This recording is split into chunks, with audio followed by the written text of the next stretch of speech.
Joining us now from Yahoo Sports and the founder, king, czar, I don't know what to call you, of Reception Perception, it is Matt Harmon. Matt, thank you for taking the time to do this, my friend.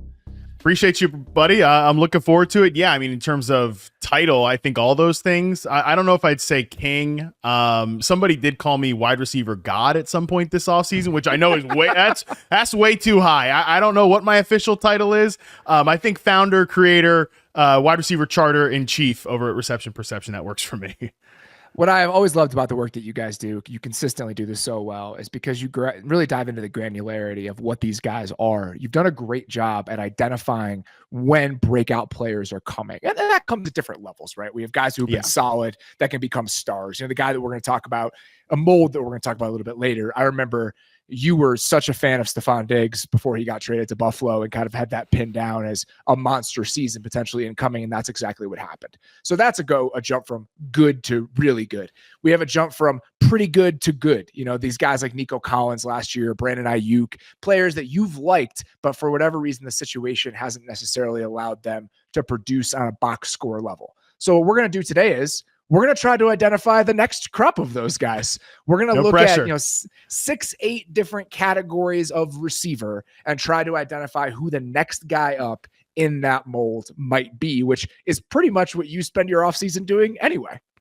Right, exactly. And a couple of good table setting points there. Number one, just about what is a breakout, right? I mean, especially doing any sort of work in fantasy prognostication, that's like something people fight about, right? Like, well, he ended up being wide receiver 26. That's not a real breakout. It's like, okay, well, and that's why it's kind of, I like to turn that part of my brain off when having these conversations. It's a good thing. It's a relief, but I like to think of receivers, and I would say that after doing this for 10 years, like charting receivers, reception, perception, the whole thing, it's crazy that it's been that long now.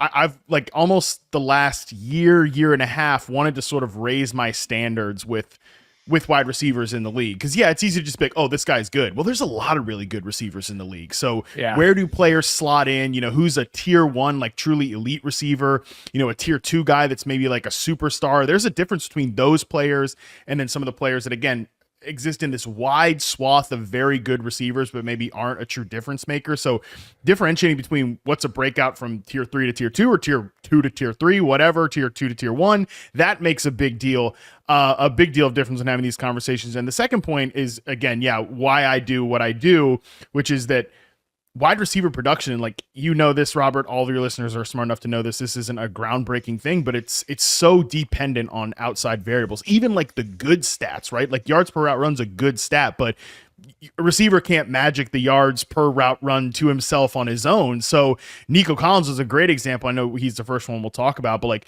he's a great example of a player that listeners, go back and listen, maybe not to Robert's podcast and certainly not to my podcast, but go back and listen to your favorite NFL podcast and what they were saying about CJ Stroud's weapons last year. And it was like, they've got Nico Collins, because he'd done nothing from a box score standpoint. It's like, well, he's playing in a poorly designed offense with Davis frickin' Mills, man. Like he's not going to be able to magic those yards on himself. So that's why, again, why I do what I do, which is charting all the film and putting this stuff out in a digestible format for people to understand, like, how good are these guys actually in isolation doing the things that they can control. Nico Collins was on my fantasy team every single year before last year. I was just a believer in the height, weight, speed coming into the draft. And then just, you want to bet on traits moving forward. And there were little nuggets that I really liked. And he was on my fantasy team, the one I care about the most, the start of last year. And I dropped him before week 1 to pick up Puka Nacua. Well, so it's like one of those things where it's just like, and the only other guy I could have reasonably dropped because of the state of my receivers was Terry McLaurin. And I can't drop Terry McLaurin for Nico Collins, even if I knew Nico Collins was going to be good. So that was a little bit heartbreaking for me. Champagne problems right there. Yeah. We were just fine. That's not the last time I'll bring up my fantasy team on this show, because there's one other guy I'm going to have to ask you about. I want to, before we get into the player specific things, can you just give me an example of like a tier 1, tier 2, and tier 3 receiver in your mind, so we have an understanding of like what class of guy we're talking about when we outline those tiers for you? Yeah, and like I said, I'm trying to be really strict about what's a tier 1 receiver. So for me, like heading into last year, I know my tier 1 was 1 through 7, Justin Jefferson, Devontae Adams, Stephon Diggs, Tyreek Hill, AJ Brown, Jamar Chase, and Cooper Kupp. I think that at least Diggs and Kupp are probably moving out of that tier, whereas last year I think that CeeDee Lamb, who was at the top of my tier 2, had that type of year to push himself into tier 1. And again, these are not about like production at all. I'm just talking about like who he is as a player. I think I do think that some guys, like, you almost kind of want to see it first. Like, you want to see them be the centerpiece of the offense. And I don't think it was anything that CeeDee Lamb did. Like, I was saying, even in the first part of last season, like, this is not a good offense because they're not as good as it could be because they're not building the whole plane around CeeDee Lamb. And then they took getting smacked around by the Niners to be like, oh, let's take this guy that we're just kind of line up in the slot and move him all across the formation, make him the number 1 read in a traditional West Coast offense by putting him at the X receiver position. So I think he graduated out of that. He was a good example of that. I think this year, like, Garrett Wilson to me is a tier 2 receiver in the league. And he's the guy that I think could make that leap from tier 2 to tier 1. Like, I think Mike Evans has long time been a very high tier 2 receiver. So again, those are your true superstar receivers. Tier 3 is like, I mean, this is a big group. You know, I think like Jalen Waddle's in this tier. I think, you know, Michael Pittman is in this tier. I like the current version of DeAndre Hopkins is in this tier. You know, someone that's a 1, but maybe more of a high end 2. But like, I think DJ Moore, even like, to be fair to him, I haven't charted out his season last year. I think he's a guy who may have graduated to tier 2 out of tier 3. So that's kind of, again, the differentiator to me is like, these players can be your 1, but they might be more of like a high end 2, if that makes sense. And that's pretty strict in terms of criteria because those are really good players that you have down there in tier 3. But I think that's important context for people to hear as we kind of dig into this. Slight tangent, but I'm curious. Did you chart Hopkins from last year? Yeah, I've gotten a few games in on him. He's not fully done. He's not on the site, but a few games. What do you think of just the type of player he is at this stage in his career? Because I find him really interesting. Yeah, he is one of these guys, and this might come up later in the show, but just as a disclaimer, and I think actually probably the last time I was on your show, we might have talked about Allen Robinson. So this is a good. No, we didn't. We're done having Allen Robinson conversations on this podcast.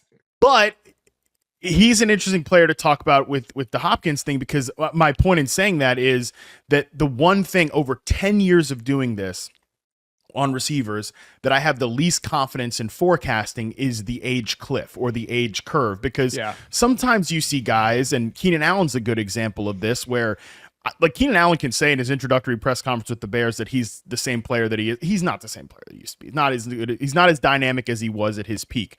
But and you see that in his reception perception data, where at his peak seasons he's like 96th percentile success rate versus man, but he's taken a step down to still be at a really good level, just not at his peak. But again, he's been able to hold that secondary level for a while.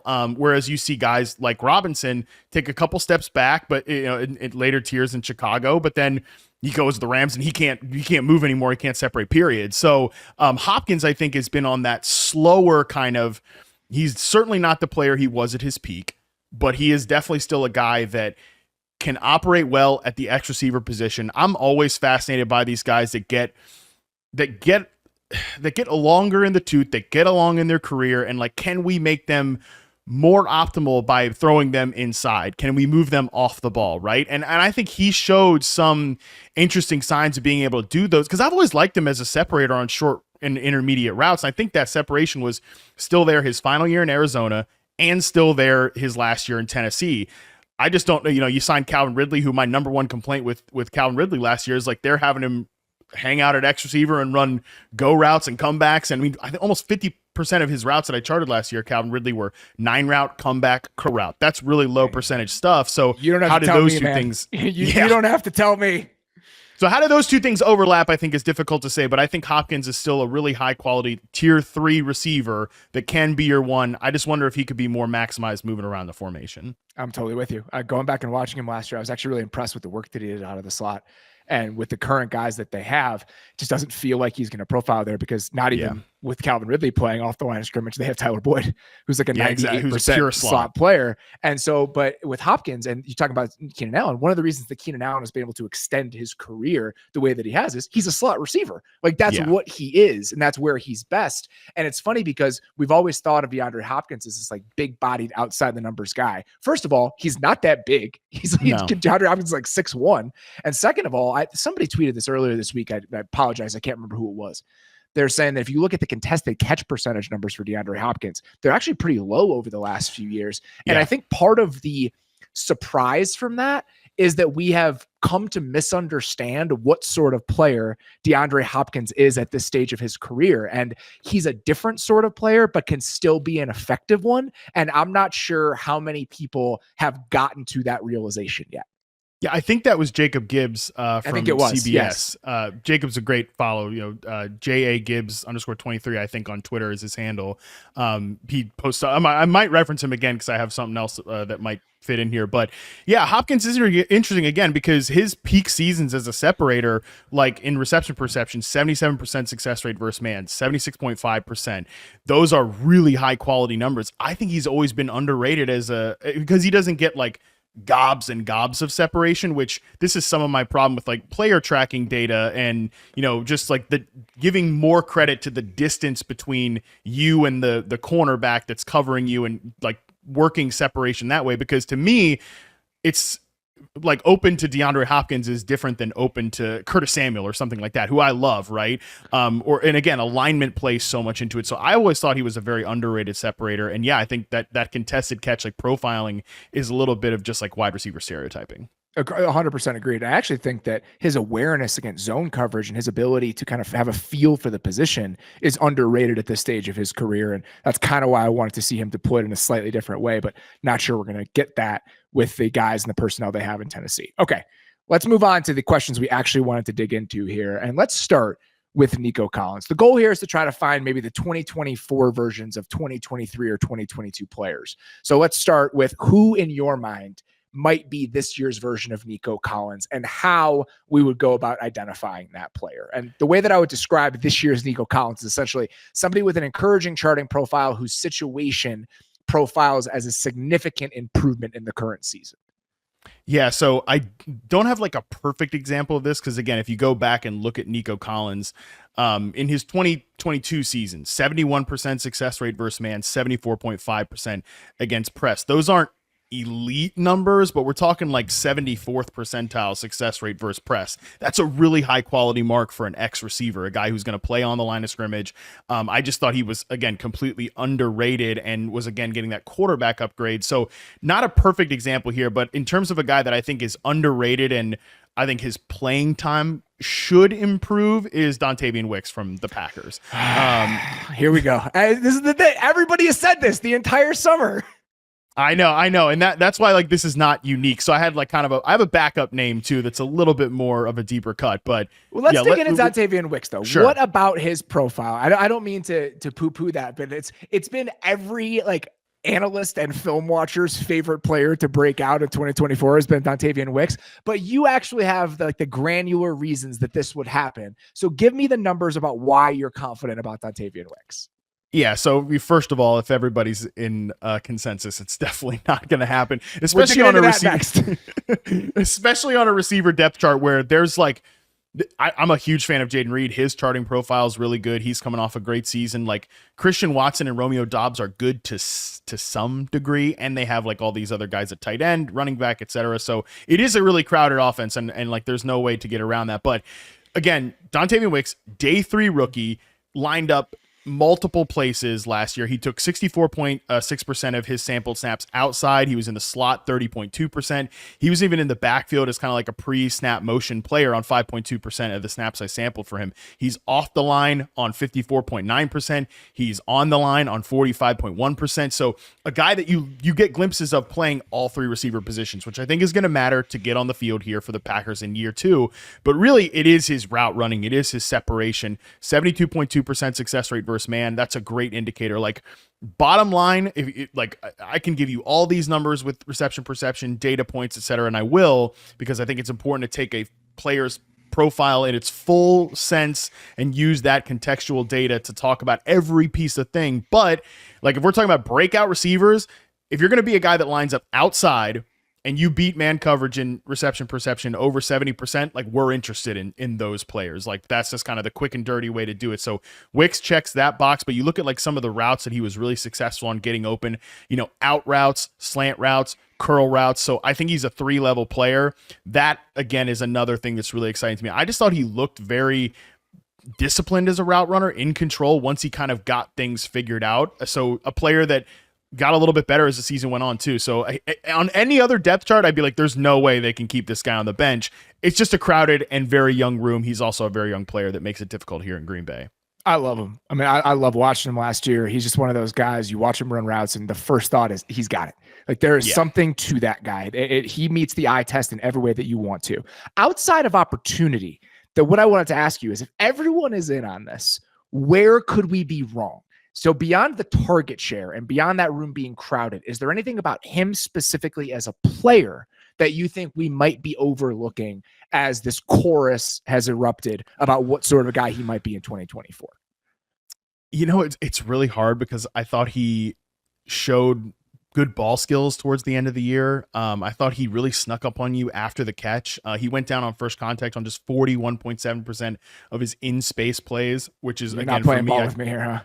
I know, no, like this is the thing. I think from an in-player perspective, I mean, he had some like weird drops to start when he first started getting playing time, the whole thing.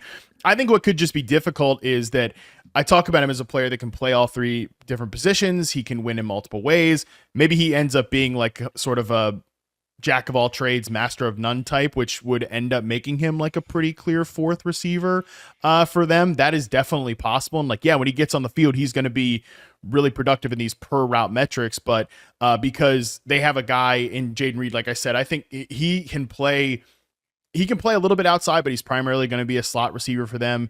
Christian Watson, I think actually they could do a little bit more of almost like Mickey Mousing his role a little bit. I think they put too much on his plate last year and being a vertical downfield receiver. People forget that, Watson, he was on the field and was getting a lot of targets, and people point to that about, well, yeah, when he was on the field and healthy, he was getting all that opportunity. Those are also some of the worst weeks of the offense, before things started really clicking. And I don't think that's all Christian Watson's problem, but I think a lot of that is because they were forcing him into more of a traditional outside receiver role where that's not really his comfort level to me. And then Dobbs is like, the funny thing about Romeo Dobbs is that if he was like 10% worse as a player, I'd be like, yeah, just get that guy off the field and like put Wicks there and that's fine. But he's not. So it's tough. It's so true.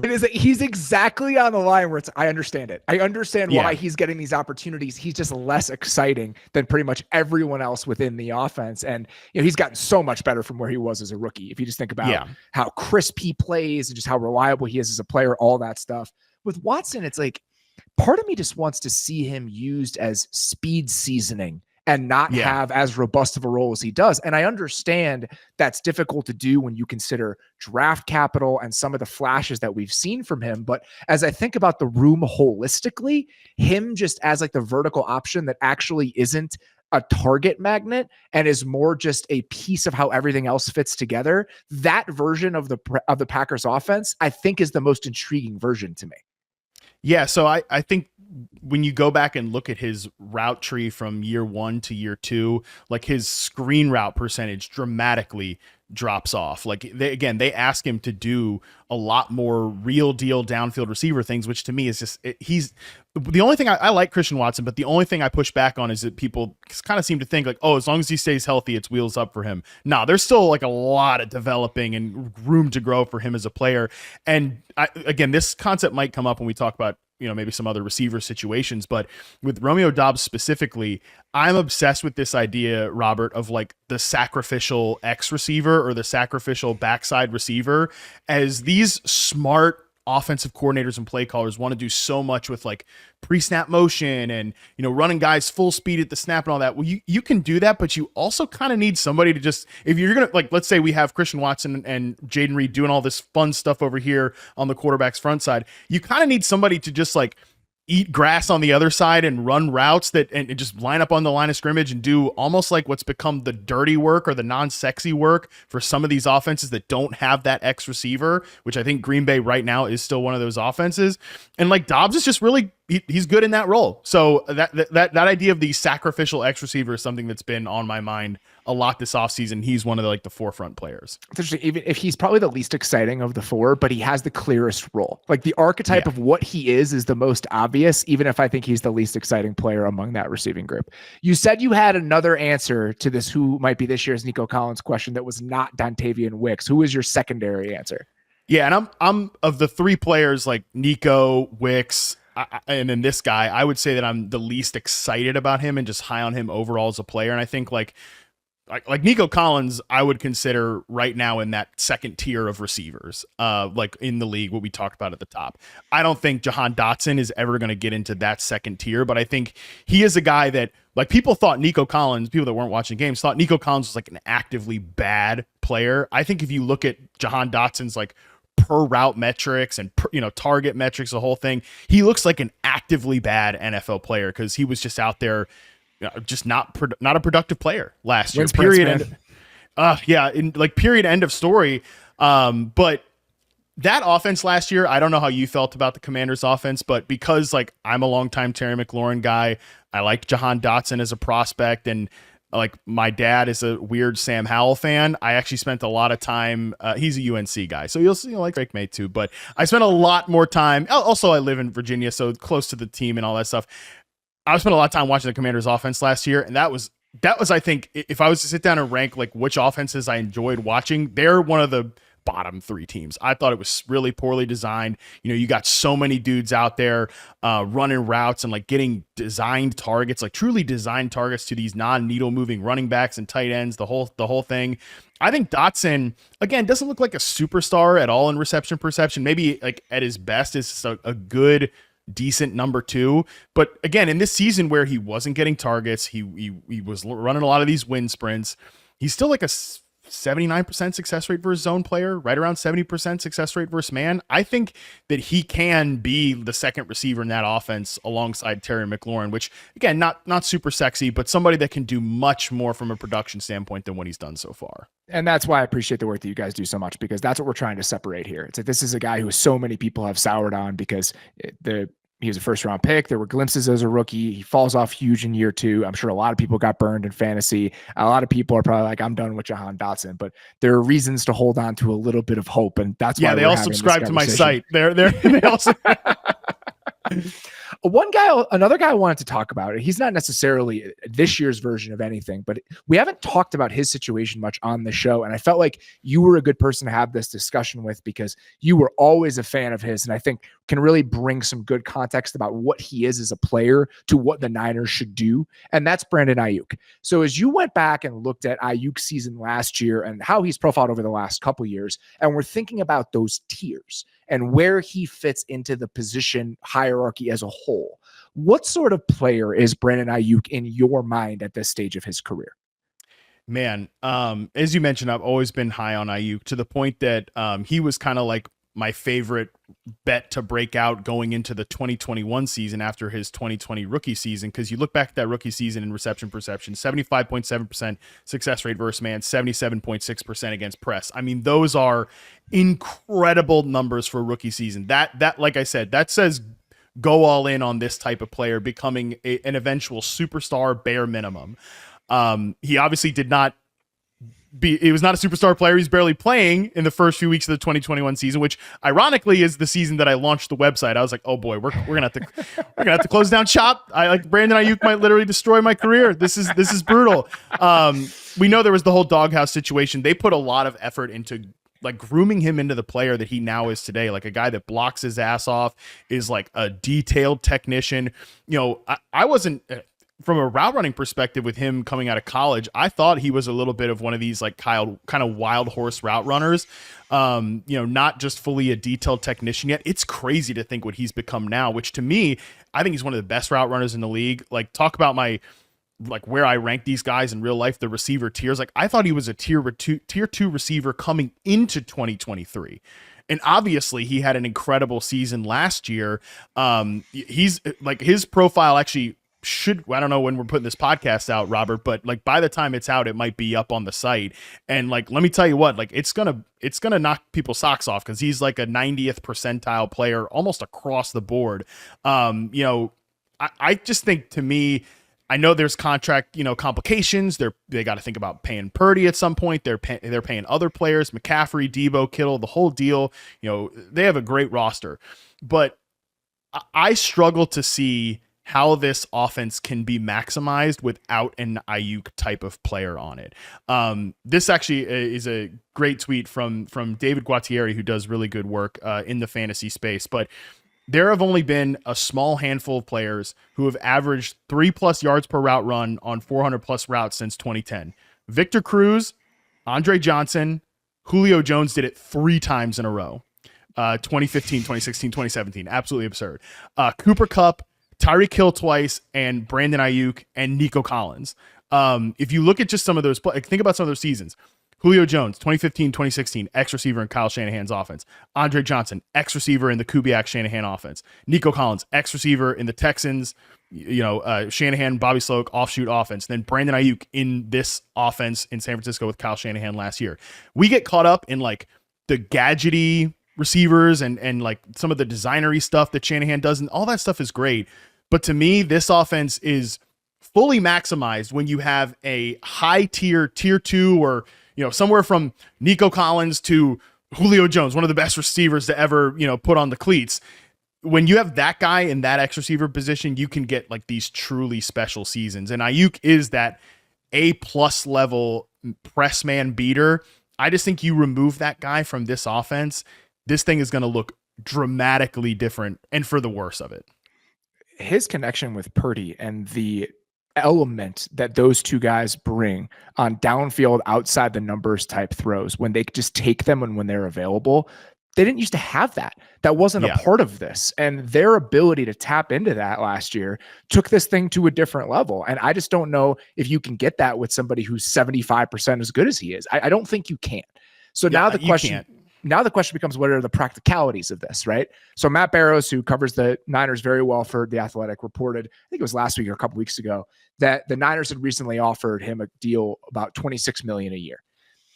That's just not going to get it done. If I'm Aiyuk's people, I'm bringing that yards per route run number into the meeting, sliding it across the table, and be like, here we go. This is easy. The tier of guys that I'm in is easy. And the fly in the ointment, I think, with a lot of people, because DeVonta Smith got 25 a year. Jalen Waddle, I think, got 28 a year as those kind of 1B type receivers. I'm sure the Niners are going to try to profile him as one of those 1B guys. He's just not. But the one that is the most complicating factor to all of this, to me, is the Amon-Ra St. Brown contract. If Amon-Ra St. Brown is getting $30 million with $77 million guaranteed, then I wouldn't take a penny less than that if I were Brandon Aiyuk. And if you look at the contracts that have been handed out over the last couple of months, St. Brown was at 30 with 77 guaranteed. AJ Brown was at 32 with 84 guaranteed. If I'm Aiyuk's people, I'm not asking for Justin Jefferson money. I'm being reasonable here. Why don't you be reasonable with me? I'll take 31 a year with $80 million guaranteed. Let's call it a day. Yeah, and here's the problem too, and I would definitely feel this way if I was Aiyuk and if I was, in Aiyuk's camp, which I don't know, maybe give me a little representation here. My God, I mean, I nobody can tell you more about Brandon Aiyuk than me at this point. Me and you need you deserve a 10% agents cut, and I just need a little bit of 2% by the time this is all said and done. You and me have been banging the Brandon Aiyuk drum for a very long time. You much louder than I have. Let me tell you what. I mean, what's St. Brown getting? $30 million per year. If he gets close to that, and I'm getting 10% of it, you're never going to hear from me again. So let's not do that. But no, on a serious note, Brandon Aiyuk is a better player than Amon-Ra St. Brown. I know he's not the same productive, but this is why it matters to look at receivers within buckets within the position, because what Aiyuk is asked to do in this offense, like I said, as that pure boundary perimeter X receiver. It's just a totally different world than a guy like St. Brown or even a guy like Deebo Samuel. And I know at times I've come off as a Deebo Samuel hater because he's always been a great zone coverage beater, but he is consistently throughout the course of his career, even in his great seasons, struggled against press man coverage. And, now everybody says that coming off of the Super Bowl, but that's been the reality of his career, period, like in reception perception every single year. And even like during Debo's like most dynamic seasons, which I think we can all agree he's probably never going to reach these heights again. But even in that 21 season where Aiyuk is in the doghouse, he's not really a part of the offense in the first half of the year, and Debo is putting up these absurd numbers, it still felt like in the early part of that season, like, God, something is missing from this offense. Like there is an element from a downfield route running perspective, like man coverage beating perspective, that is missing even when Debo is doing the things that he's doing. And part of that's quarterback play, but I think part of that was not having a Brandon Aiyuk fully integrated and at the height of his powers in the offense, which I'm glad you brought up Purdy too. Like I know Purdy's like almost like a hot topic that, like don't touch that part of the stove or whatever. But for me, when I watch Aiyuk and then obviously watch Purdy, like the difference between Purdy and all these other guys that the 49ers have run out of quarterbacks, like Purdy will take the hard throws and Aiyuk is running the hard routes. And like, that's the thing that makes him different to anybody else in this roster. To me, Aiyuk is just that he can run those plays where they don't have. I like Ricky Pearsall a lot. I was actually pleasantly surprised he went in the first round, but even he doesn't profile as like that type of player. And it's easy for us to sit here and say, well, pay him before looking at the practicalities of it. So if we look at this, the Niners are right now slated to be $38 million over the cap in 2025. They're currently slated to bring over a lot of cap space from this year. They have like $30 million in current cap space. So that numbers, you can fudge that a little bit. But if they wanted to do this, if they wanted to extend him, and if you look at Amon-Ra St. Brown's contract as an example, he has a $14 million cap hit in the first year of that extension. So if it was something like that for Aiyuk, you could pretty easily, with the money you're going to carry over, and if you moved on from Debo and potentially one more high-profile guy with a lot of money, let's say Javon Hargrave, if you cut him as a post-June 1st, you could save a lot of money.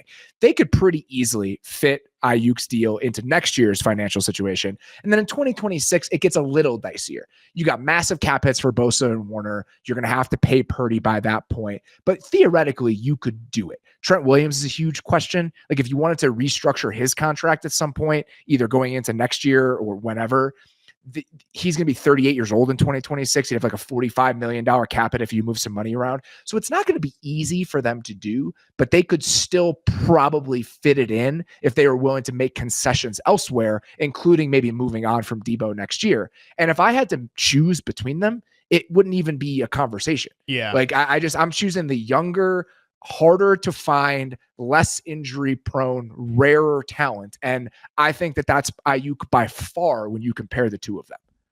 Yeah, it's weird because Debo operates in this extremely singular role that you might not be able to replicate. You might not be able to find another Debo Samuel. Like Debo is on my like holy trinity of you can't comp a player to this guy during draft season, or I automatically know it's a bad comp. Like people gave freaking Traylon Burks like Debo Samuel comps. I mean, give me a break, bro. But like that's how unique of a player he is that everybody tries to find the next one. There is never a next one. But just in terms of the role on the offense, it's going to be much harder to find an X receiver that can operate at that level versus, a secondary receiver like Debo. And yeah, I mean, Kittle is 31 years old. He has a $20 million cap hit next year as well. Like, I just think that I try to do all I can to keep these guys together this year. That's for sure. But like going forward, I do not want, if I'm having 13 under center, I do not want number 11 anywhere else other than my offense. I think that's a great point. The Purdy part of this, I do think is worth considering, and the connection and the relationship that they have is worth considering. And you pointing out that Debo is a more unique player, I think that's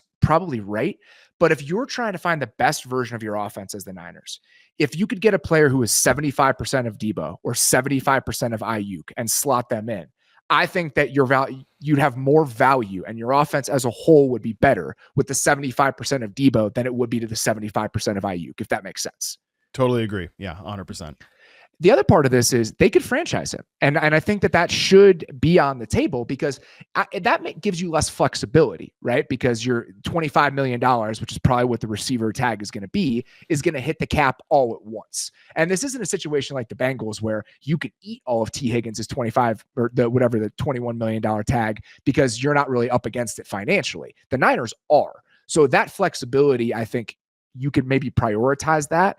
But at the same time, if 2026 is the year that you're really worried about, it might be worth taking that $25 million in 1 year and moving other money around in the short term and prioritizing some flexibility into 26 and 27, all of that after you have to pay the quarterback. So I understand both sides of it.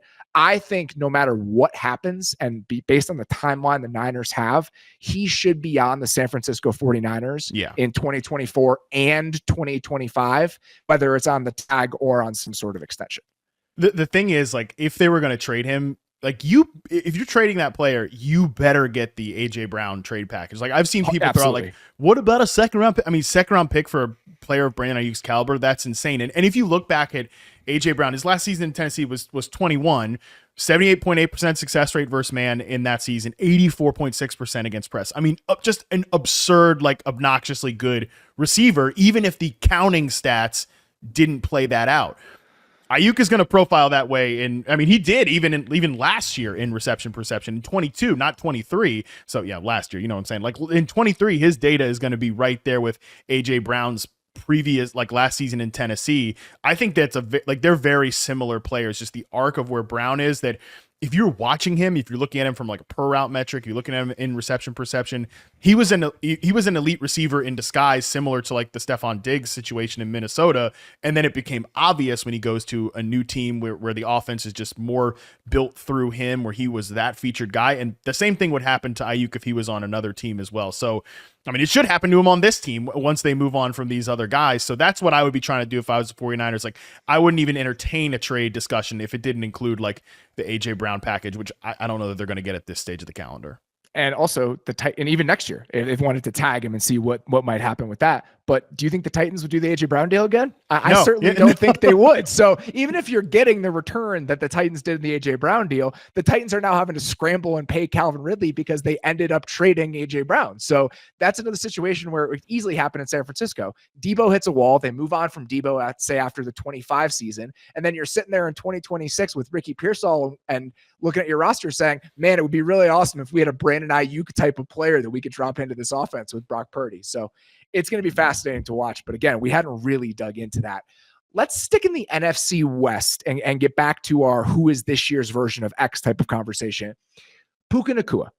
If you had to pick a guy who could be this year's version of Puka Nacua, and we're fudging this a little bit, I want to talk about rookie receivers taken outside of the first round that you thought had intriguing profiles that landed in situations that could potentially benefit them. So this doesn't have to be a 5th round pick that ends up shattering records and is like 1,500 yards receiving. I'm just talking about a guy outside of the first round that you think could outpace what normal projections would probably tag onto that guy. Yeah, it's great that you frame the question this way, because we are actually doing a series on Yahoo right now, like called Flip the Script, where we try to find this year's version of last year's big surprises. And the one I really don't want to have to do a this year's Puka, just because, it's like the Twitter account's going to tweet it out. Like you can't say anything about like this guy's going to be this year's Puka, because it's just such a unique situation. But, we're all beholden to our masters, Robert, and I am doing the episode. So I will entertain the question here, since you framed it a little bit easier as well. Like when you go back and look at Puka, I think it's instructive too, because he had a really good collegiate profile. Like his data and reception perception was good. He was a good man coverage beater. He's a good zone coverage beater. He showed you a lot of traits to just be a good, what I think I framed him as, a good, rugged, complementary receiver. I mean, again, I liked Puka. That is not what he was. He outkicked that by leaps and bounds. And it's funny when you look at him in the Rams offense, like if you look at his route percentage chart in reception perception, it looks like a slot receiver route tree. Like it's the in terms of green routes, like the routes he's running above the NFL average, it's all these like slant routes, curl routes, dig routes, in breaking routes. There's no 9 routes. There's almost no post routes really mixed in there. But he's obviously doing that more from the outside. So it was a really unique role. I think that's got to be a part of this too, when we're talking about like who's going to be this year's version of it. 2 players stand out to me, picked outside of the first round. This guy was a high second round pick, so it's not that interesting, but Jalen Polk by the New England Patriots.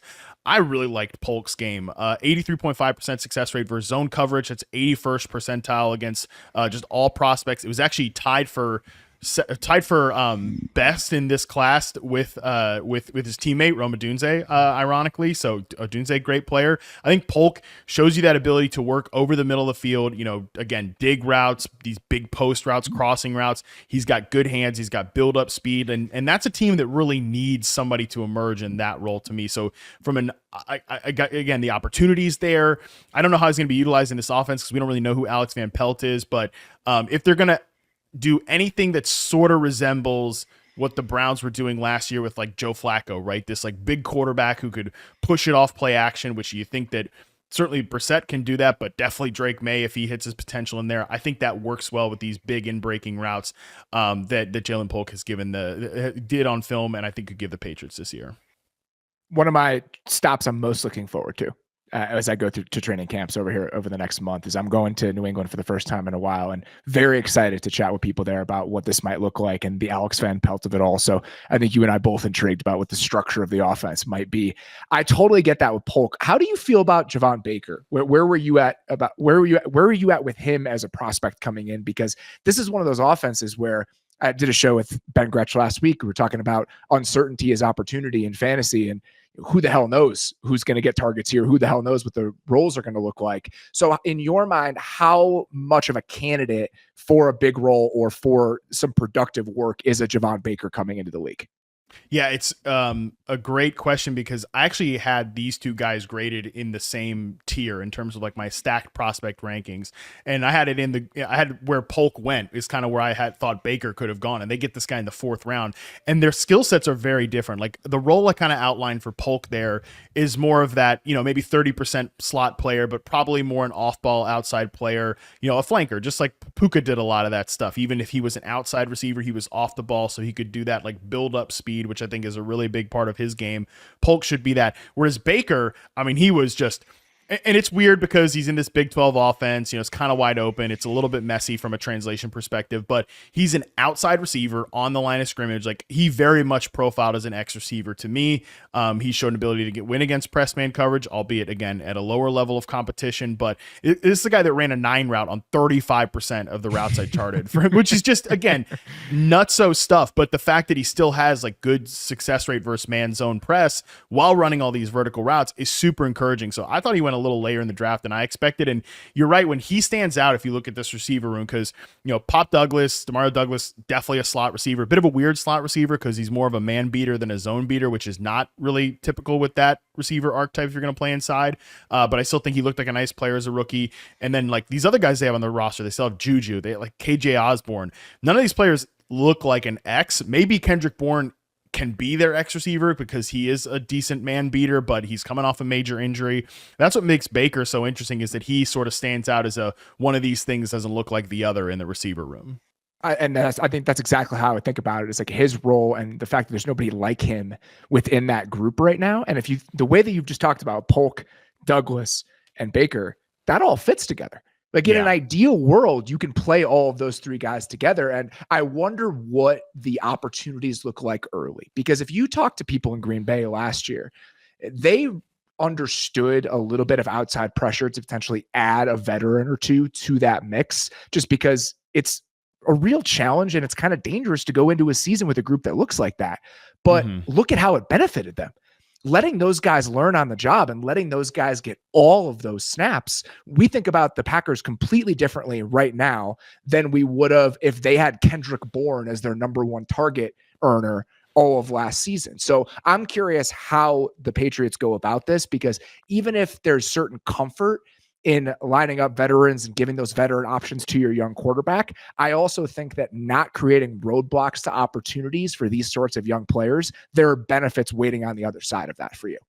Yeah, the Green Bay model's a really good one to bring up with these players because, I've said this a lot with this receiver depth chart. Yeah, I know there's guys like Juju that they paid money to and Kendrick Bourne who I think Gerard Mayo said at one point, like, it's good that these young guys don't have a guy like Kendrick Bourne out here to get so that they can get these opportunities, which to me signals like, oh, they think he's just like a day one set and forget it starter. And they paid him a pretty decent contract too. But that quote sort of makes your point there that like these guys are going to be able to, like, I would just throw these kids out there and like try to sink or swim. Certainly Polk, definitely Douglas, see what these guys have. And then Baker, like, I do think he might be a little bit more of a developmental player because, you know, he mostly lined up on one side of the field. He was just strictly in that one role in a wide open UCF offense. But like by week 4, if he's showing me that he can do some stuff, I want that guy on the field, maybe in a Dontayvion Wicks type of way, who we talked about earlier, that will get him some reps, maybe at the expense of a guy like Kendrick Bourne. Because yeah, to me, I think I'm not worried about these guys like Osborne and Juju, et cetera. Like, I want to see what these young guys can do. You had one other guy that you wanted to throw out here as a Jalen Polk adjacent sort of option that might be version of this year's Puka. Who was that? Yeah, just because this player is way more. I mean, even I like Jalen Polk, but this player is way more exciting. That's Jermaine Burton, who was drafted in the 3rd round by the Cincinnati Bengals. I like talking to people before the draft. I was surprised he even went in the 3rd round because, you know, and I know Dane Brugler, who works with you guys, did a lot of outlining on like some of the in his draft guide about some of the character issues and stuff like that. I talked to people who were pretty harsh about him from an off-field perspective too, and so again, I thought he might like go to the very end of the draft, like day 3. So him getting picked in the 3rd round, I thought was interesting signal there by the Bengals, who, you know, have taken chances at times over their run. But like when you look at him from a reception perception profile standpoint, like this guy profiles as a round 1 type of receiver. I mean, he was that good from an individual basis. The production wasn't there because, again, you know, maybe there's off-field questions, and certainly he was a pure vertical receiver in an Alabama offense that they didn't have a quarterback last year who's getting picked 1st overall. Let's put it that way. At Alabama last season, like Bryce Young did previously. You know, he is, again, that pure vertical outside receiver, 86 percentile success rate versus man, 86 percentile against press, solid zone beater as well. And he's in an offense right now where they need a 3rd receiver for sure, because Tyler Boyd is out of the mix. As you mentioned, he's in Tennessee. T. Higgins, is he just going to be there for this year? Probably. Like, there's long-term opportunity, but I also think there's immediate opportunity. And I've been saying a lot this offseason that I would not be surprised. In fact, I expect Ja'Marr Chase probably takes more snaps inside this year than he has at any other point in his career. That number already ticked up last year. They've sort of wanted to design him more plays on the inside. I think teams are wisely doing this with their top receivers more and more anyways. And with Boyd gone and Higgins is a pure outside player, I think Burton is a pure outside player. Like, yeah, let's get Ja'Marr Chase more of these layup routes, but that will create some opportunity for Burton to get on the field, even if he is not necessarily your typical slot receiver, which is what they're looking for. Yeah, I was going to mention the Chase uptick in slot opportunities. It feels like that allows Burton to get on the field a little bit more, have more opportunities as a rookie. And their offense, you could feel it changing. I think if you wanted to go back and look at the Niners game specifically, the ways that they were using Ja'Marr Chase and kind of what the overall structure of it looked like. And we were headed in a certain direction before the injuries happened. And then, you know, things change a little bit when you have to bring in Jake Browning. But I absolutely figured that we'll see more of that from Ja'Marr Chase. So that makes total sense. Yeah. Chase actually told me in February at the Super Bowl during one of our interviews, he said that he is actively working to gain the coaching staff's trust in the slot. Like, they don't fully trust him there to run the full route tree. I thought that was an interesting kind of throwaway comment he had that I had him kind of expand on, because he wants more of those opportunities, because he sees guys like CeeDee Lamb, you know, running this a huge percentage of his routes from the slot and getting these layup targets. And it's probably a topic we'll come back to at a later point, but I thought that was interesting that he even mentioned that to me. Well, it makes things easier, man. Life's a little bit easier in there. Your matchups, you're dictating at that point in a way you can't when you're on the outside. And obviously without Tyler Boyd there, that opens up a huge amount of slot opportunities. If this is going to be a team that plays in, I don't know what the percentage is, 85% 11 personnel, the same way they have over the last couple of years. Let's move on to our next one here. Which early career wide receivers, so let's say 2nd or 3rd year, do you think is primed to take a really big step this year? There's a lot of wiggle room within that question. I wanted to give you a lot of sandbox to play around in, but who did you land on for that? Yeah, so I think a guy that we could all like universally agree is in tier 2. Like I said earlier, I think Garrett Wilson is already a tier 2 player. He could have that potential to jump to tier 1, but somebody that's not there right now, and I think could universally be there by the end of the year. And this is a little bit of a layup, a cheat answer, but it's Drake London, and it's for all the obvious reasons that we know. But I think when you just, again, isolate him as a player, he is almost exclusively been used as an X receiver through the first 2 years of his career. Pure, and by the way, it makes sense because you tell me who else they're playing at X receiver if it's not Drake London with the 2020. It was Kyle Pitts. Right, it was Kyle Pitts. And by the way, that didn't go very well. That was not a successful exercise. So with Drake London, taken 85% of his snaps and 82.4% of his sampled snaps on the line of scrimmage in his first 2 years.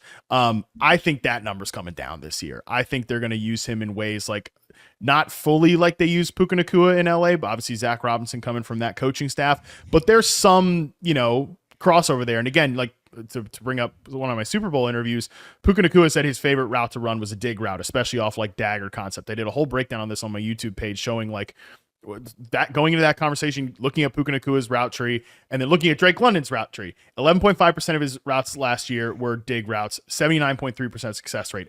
He can do those plays. And those are the routes like that Kirk Cousins loves to throw. Like he has been a high quality crossing route over the middle passer.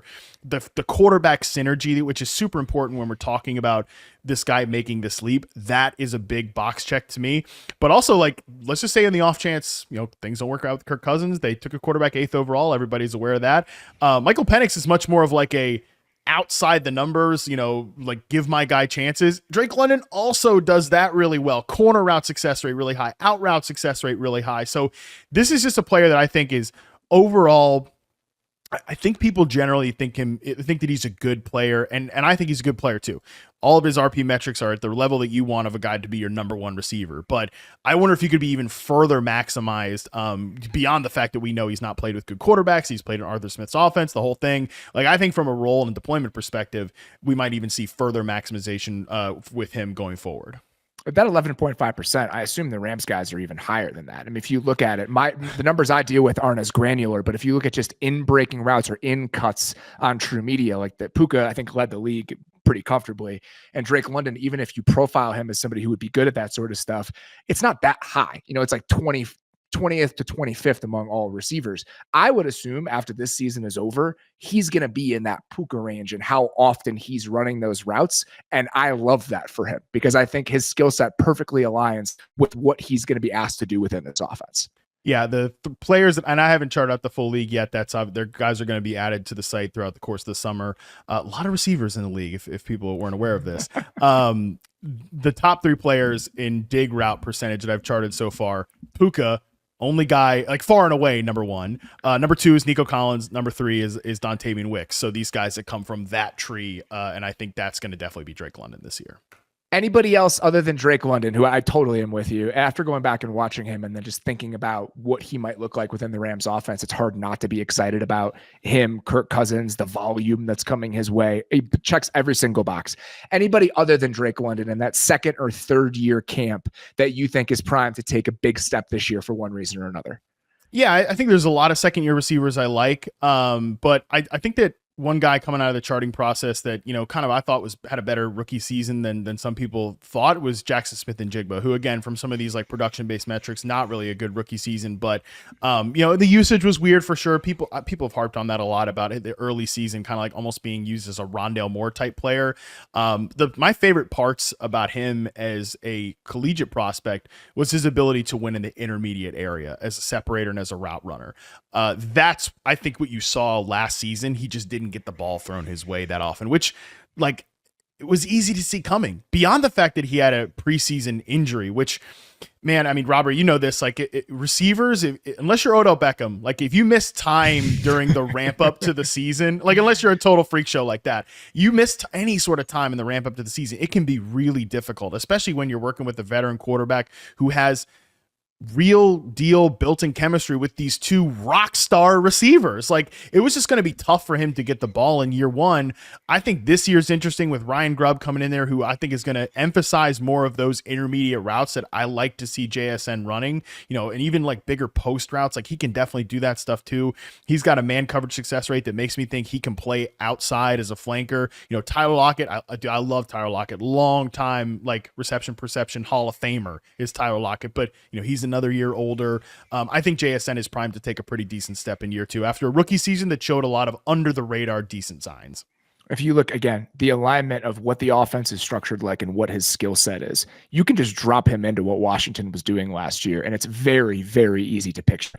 Some of the third down, like bunch and stack stuff, him running option routes, like his fit within the Ryan Grubb offense is significantly better than his fit in that outside downfield outside the numbers sort of Shane Waldron offense that we saw over the last couple of years. So those are two guys I'm excited to see Drake London in the Zach Robinson offense, and I'm very excited to see JSN in the Ryan Grubb offense because I think both are well set up to get the best version of each one of those guys.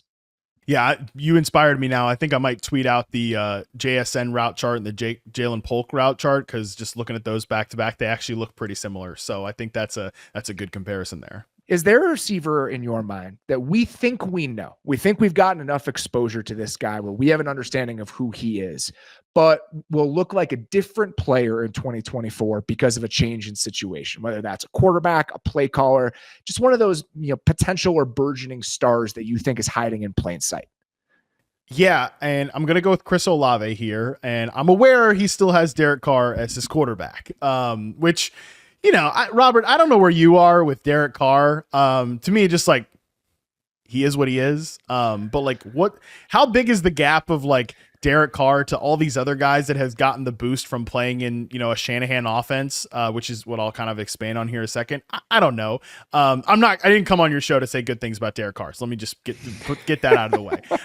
But I do think we're underrating as a whole the difference that this coaching staff is going to bring to the New Orleans offense. Like, I wrote this long piece about this on Yahoo yesterday, actually, like, with sort of the premise of like, I hope this is a safe space. I can kind of admit that I'm a little excited about the Saints offense, or just like, I wouldn't even say excited. I have like a weird fascination with the Saints offense because I'm a huge Olave fan. He was my number one ranked prospect in that draft class. And like, I was high on London and Wilson, but that's how much I liked Olave's game. I really like Rashid Shaheed as well. So maybe I'm just kind of wish casting some good things for the receivers here, but people again, don't realize like, Pete Carmichael has been with the Saints as long as Sean Payton was. Like, they have just had no new ideas really in that building from an offensive perspective for 18 years. I mean, damn near 2 decades. This is going to be the first time that like some, again, new ideas are entering the brain space of the New Orleans Saints coaching staff. They hire Clint Kubiak. I don't know if Clint Kubiak is like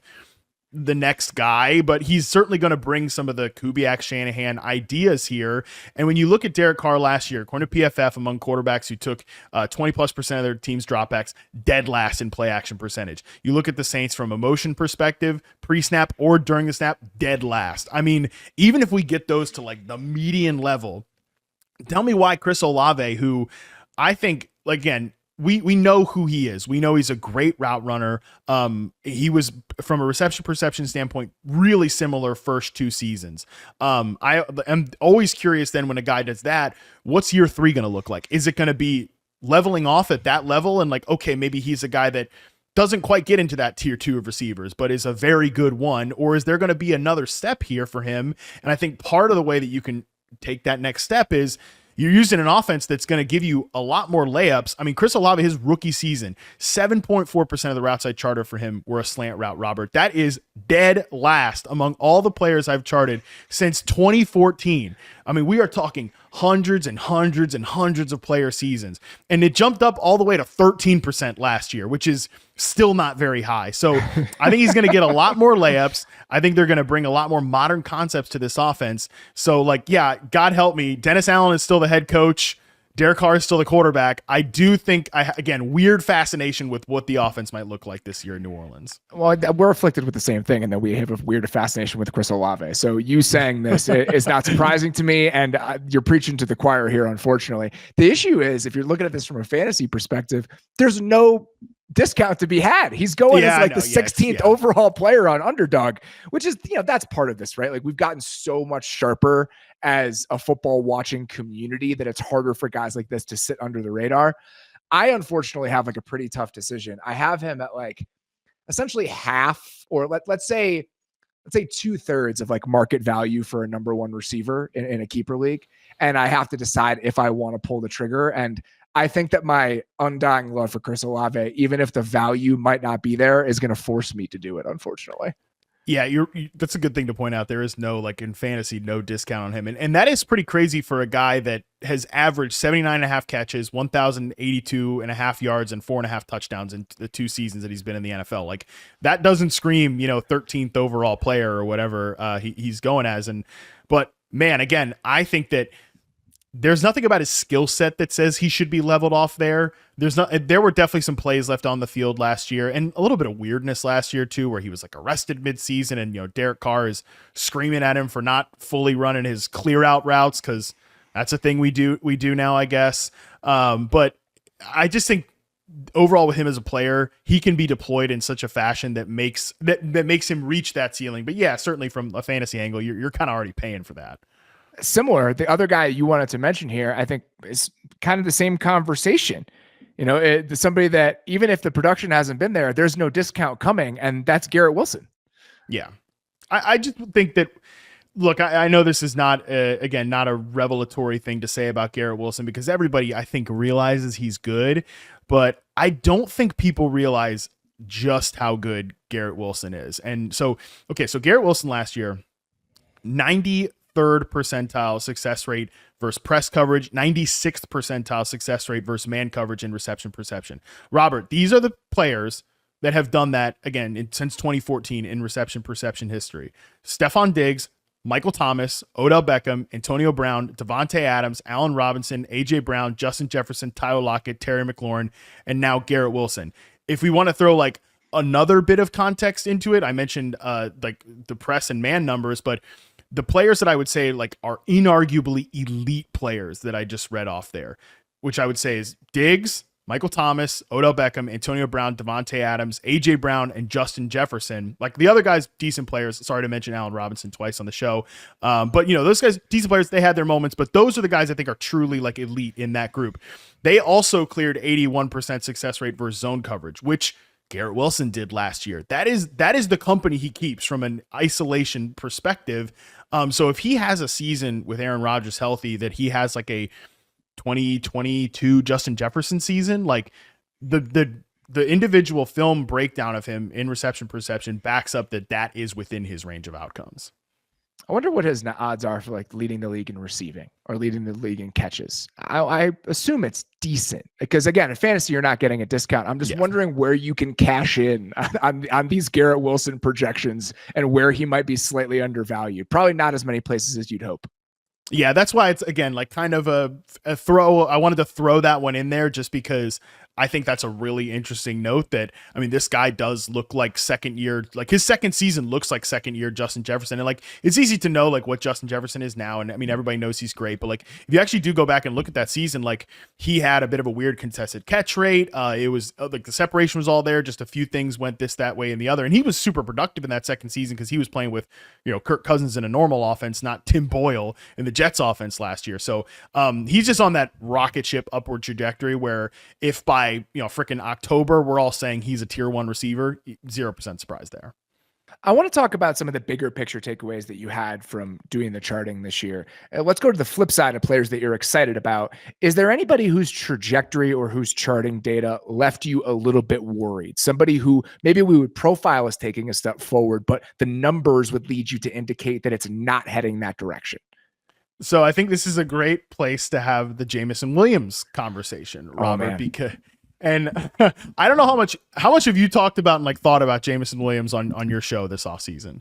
I have, because I'm thinking about and I'm worried about what that number 2 receiver role looks like within the Lions offense, just because I think that still is one of the biggest holes they have on the entire roster. And while Josh Reynolds is not a star by any stretch of the imagination, I actually think his skill set within who the Lions were last year was very valuable and complementary to what Laporta and Amon-Ra St. Brown are. And I just wonder where that comes from. And I don't think the answer is more Jameson Williams. Totally agree. I will say that like anytime I have talked about Jameson Williams, like any, posted videos on like YouTube, Instagram, friggin' like TikTok, because that's a thing I do every now and again, I guess. I mean, that thing like blows up. So I've been joking that I didn't realize that Jameson Williams is like the most important player in the NFL. But I mean, he is going to play. Lions fans are rabid. Lions fans are consuming each and everything about them. One of my friends' dads is a huge Lions fan, and I saw him the other day, and he told me that he just went back and rewatched all the Lions games from last year from start to finish. When you have been in the wilderness for as long as they have as a fan base, and then you become good, you're just eating up everything you possibly can when it comes to content about your team. Yeah, so when you run across a Jameson Williams video that's like, let me put a little bit of context into no time for context, only time for like good wheels vibes. up, baby. So, yeah, wheels up, baby. So when you look at Jameson Williams, I think it's important to like, I mean, I wrote 1,400 words in his profile, and like that's long for a RP article. I try not to inundate people that much because that's how much I think this is really interesting, like to pull apart. So when you just look at like his overall success rate versus coverage metrics, like there's no way of getting around it. He was not good. Like from an overall perspective last year, he came in under the 15th percentile in success rate versus man, zone, and press. Not encouraging. So I never do this, but I actually pulled his profile into two different samples within the charting data. One, because I actually did these games during the season, and I remember talking about this on Reception Perception, the show with James Coe. Is like, I did 3 games on Jameson Williams from week 11 to week 13, and it was a capital D disaster. I mean, we're talking about like Quentin Johnston, Justin Hunter, Jalen Reagor types, overall scores. And I mean, those are some names, baby. Like it was that bad. So at that point, like I kind of, all right, those are the 3 games I logged, I shelved like that. And then so when I returned to the Jameson Williams profile to add the last 5 games, because every reception perception sample is an 8-game sample, I looked at games from obviously then week 15 on, some games into the playoffs. He actually checks in with a 67.3% success rate versus man, 84.8% against zone, which is really encouraging, and 64.6% against press, which like those results are overall a mixed bag, but they're much more encouraging than Quentin Johnston. Like that looks like something like, I don't know, a Zay Flowers type of player than a damn Quentin Johnston rookie season. So, and there's a wide gap between those two players. So at the same time though, Robert, I don't, that's the information, and I don't really know what to do with that because I don't have a strong take there to say that, oh yeah, he is that player from week 15 on. And even then, like I said, I think in a best case scenario, maybe he's like a Brandon Cooks type of guy who to me was never a true number one, even in his best years. I think he was like a big play threat, post routes, some in cut routes as well. And I think those are the routes that Jameson Williams runs really well. I think he looks like a guy that could be relied upon in that role. Vertical player, but again, is that a true number 2? That's where the question is with him, because I don't know that we always do this in football analysis. The thing we saw last is the truth. And I think when you look at Jameson Williams, the last time you saw him, even from a beyond, like he made big plays in big games, whatever, he actually looked like a pretty decent player, but there's still some unknown there if he's going to be that guy. So that's why I find him to be like a really difficult player to think about and discuss, because they are truly counting on him. There's no doubt about that. And I think we still don't really know fully who he is as a player yet. I was going to ask you, what do you think the best deployment of him is? And vertical post routes, things like that, that makes sense. The difference is going to be similar to the Christian Watson conversation. When does it go from you are vertical and speed seasoning within the offense to you are a component piece to who we are? And I think that's the biggest question I have about him is those in cuts you're talking about. Like that is fundamental to who this team is. Like they need somebody to do some of that. And if he can't be that type of guy and we're just relying on him for vertical routes, we're talking about 2 different types of players within the offense. Yeah. So, and that's another thing to mention too, that throughout the course of this sample, the first part and the second part, total numbers, he lines up on the line of scrimmage on 85.6% of his sampled snaps. He was outside for 72.6%. Like that's generally like your perimeter X receiver numbers.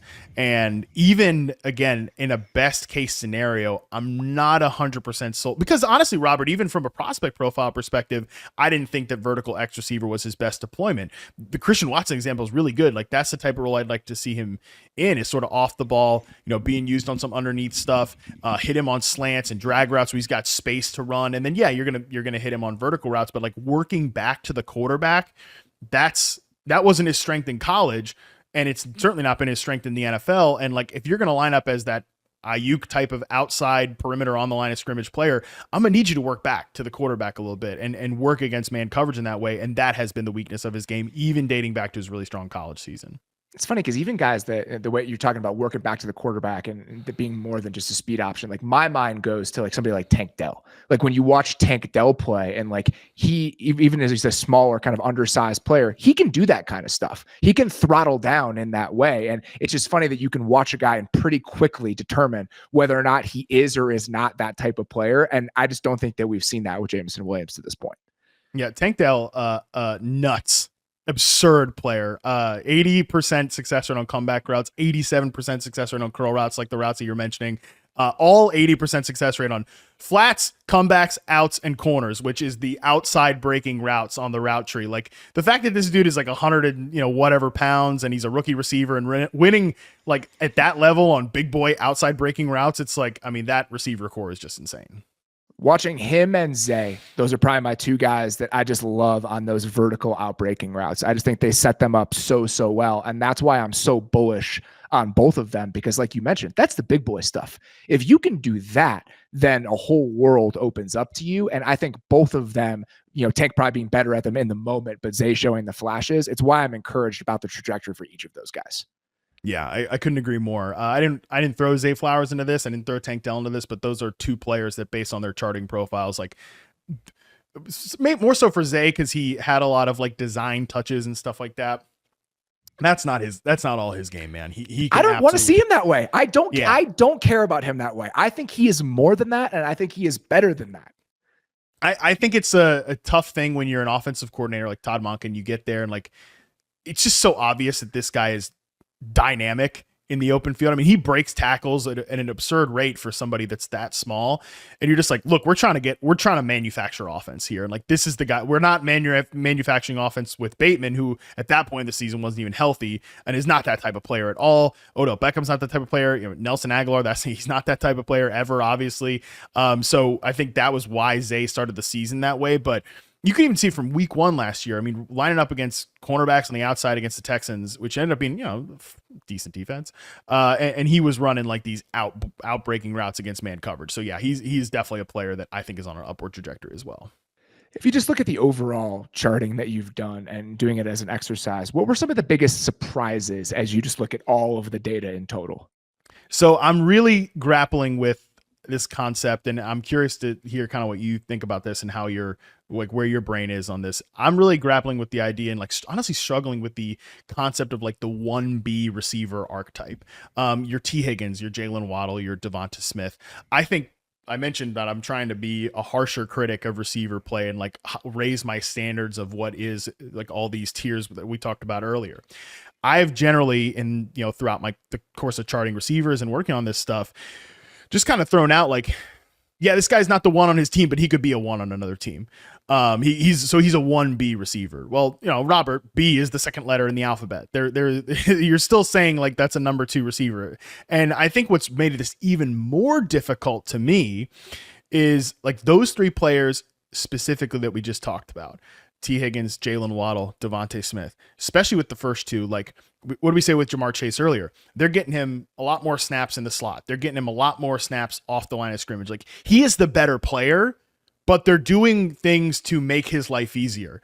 What Miami Dolphins offense, I don't think people realize this, but the guy that plays the quote harder receiver role in that offense is Jalen Waddle, because Tyreek is doing all this designery stuff. He's doing all this, like we're getting him in full speed motion, the whole thing. And like, of course you do that. You want to do that with Tyreek Hill because he's one of the most dynamic players. He's a field flipper, but then that leaves Jalen Waddle, who I don't even know if he is best profiled in this role, but in his last 2 seasons with the Dolphins, 75.1% and 78.4% of his sampled snaps has been of his outside receiver. He's been on the line for 77.9% and 81.2% of his sampled snaps. Like that's that, again, Aiyuk type of role in this offense. But he's not like Waddle's a good player. Tyreek Hill's a much better player. And I think this year in Philadelphia, it's going to be super fascinating to see DeVonta Smith, who at times, like especially in his first year AJ Brown's first year with the Eagles, DeVonta Smith was out there playing that X receiver role, whereas they did more to like move AJ Brown around. And I don't think they did a great job with this last year, but Kellen Moore comes over there from the Chargers and they did a lot of that with Keenan Allen. They did a lot of that with CeeDee Lamb when he was in Dallas. And to me, it makes more sense I know that like, yes, AJ Brown is the better player.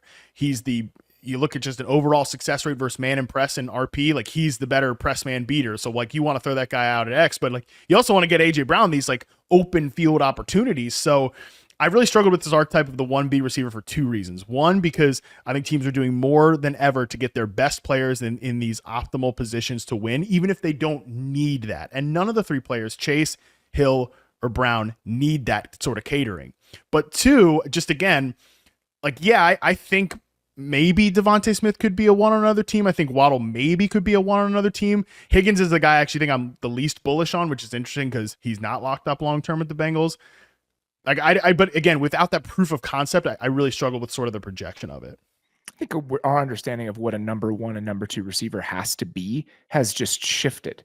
I mean, you think about what these guys are getting paid, you look at the explosion in the market, and you look at essentially the fact that it's non-negotiable to have one for you to have an elite offense, right? I mean, I think the exception to this is probably Amon-Ra St. Brown being the primary number one for the Lions. Like you said, he's a very good player, but still probably a tier two player and somebody that's behind Brandon Aiyuk. But they have so many other pieces of how that thing is designed that allow them to function that way. So I just think that our expectations and our standard for what a number two and number one receiver is have changed over the years. When I've said number 1B, typically the only time I use that term is when we're talking about guys getting paid, because I think that there is a contract slot that has been attributed to 1B receivers. The two guys that I would say in like the previous version of the cap were Chris Godwin and Mike Williams, where they were both $20 million receivers. They were paid at a really high level, but they still weren't the number one receivers on their team. And I think that that is true of the way that we're paying guys now. Jalen Waddle and DeVonta Smith are a step down, but they're still getting paid a shitload of money, even if they're not the number one player on their team. So I think it's more to me about contracts and how I think about that. But if I look at the players themselves, DeVonta Smith is a number two receiver in an elite NFL offense in 2024. That's not a derogatory term. That just speaks to where the NFL is in the modern day and where you have to be as an offense to keep pace with the firepower that you're going to see every single week. Yeah, and these are we expect three of the best offenses in the league this season: Philadelphia, Cincinnati, and Miami. So that's what makes this, and that's why I thought it was so fascinating to see. And if I'm T. Higgins, I'm definitely looking at like, well, the Eagles paid Jalen Hurts, they paid AJ Brown, and then they paid DeVonta Smith. Like, what's the deal with? And there's different front offices and different approaches to contracts, and that's your answer right there. But I definitely think it's fascinating when you look at these 1B type receivers, which I think that's a good way of saying is the contract part of it. Cause I just thought it was fascinating. They ended up just locking these guys in because it's like a fascinating exercise to think about like these players and if they were on another team, but man, it's a lot more fascinating to think about what if they just step aside from, or they're aside from this player here in Tyreek with Waddle and AJ Brown with DeVonta Smith. And like that, the fact that they have guys like Jalen Waddle and DeVonta Smith who can run these big boy routes, even if that's not their most optimal.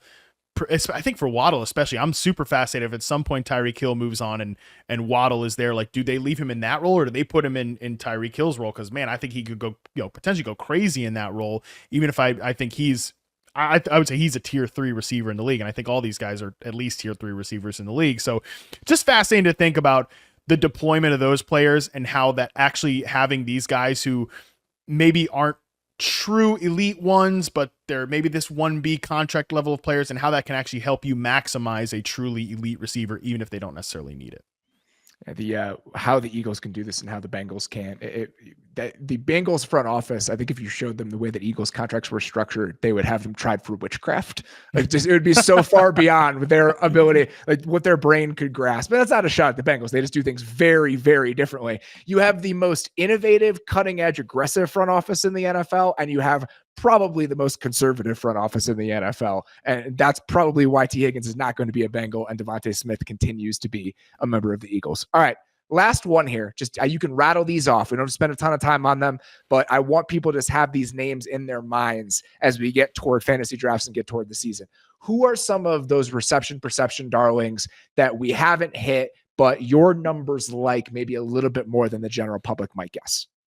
God, please don't draft all these players in fantasy. Let me just get that off but guys that I think I like just generally better than consensus. I really like Josh Downs. I think he's an awesome player. I love that receiver room in Indy, by the way. I've always been higher than consensus on Michael Pittman.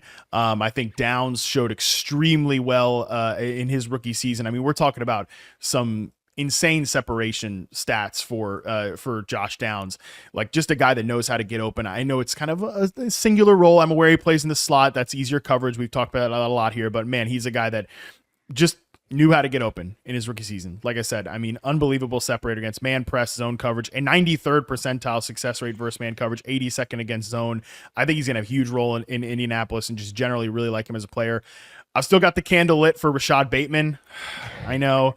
But he's another player that I did the in-season charting on him to start the year, and it just did not look great. But by the end of the season, he really started to kind of, I think, round into form as a separator. I don't know that he's ever going to be a superstar player, but definitely a guy that I think wins as a route runner on the outside, and they need that role. This is, again, another guy similar to Jameson Williams, where although the difference is I think the film has been much better on Bateman when he's been healthy, like especially in his rookie season compared to Williams' rookie season, they need him to step up. Diontae Johnson, always been a Diontae Johnson guy, full green route tree, baby, last year. We'll see what we'll see what he does in this Panthers offense. Obviously, Bryce Young, that's a question mark. But you look at Johnson last year with George Pickens sort of taking that X receiver role over, that allowed Diontae Johnson to move around the field a little more. And I think he's primarily going to be an X in Carolina, but I also think there's going to be plays where Xavier Legette is the X.